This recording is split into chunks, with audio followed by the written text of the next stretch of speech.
শান্তা, আমি বর্ডারে চলে গেলাম, তুমি দেখে শুনে থেকো।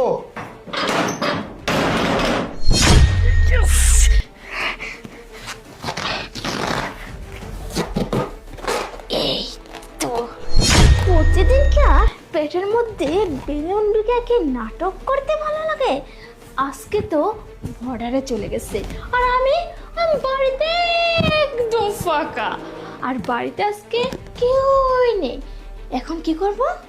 রেস্টুরেন্টে যাব, ভালো মন্দ খাবার খাবো, তারপর বন্ধুদের সাথে পার্টিতে গিয়ে এনজয় করব।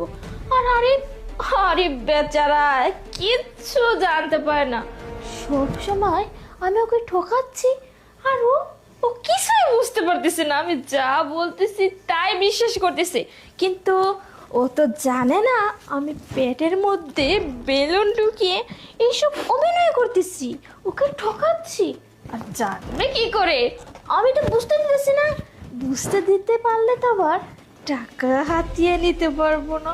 কি করে বলবো তোমার বাচ্চা অসুস্থ, ডাক্তারের কাছে যাব, চিকিৎসা করবো, এইসব তো বললে তাহলেই তো টাকা পাবো, তাছাড়া তো টাকা পাবো না আমি। যাই হোক, এখন এখন এখন এখন আগে রেস্টুরেন্টে যাব, খাওয়া দাওয়া করবো, তারপরে ক্লাবে গিয়ে এনজয় করব। যাই হোক, তাড়াতাড়ি চলে যায়।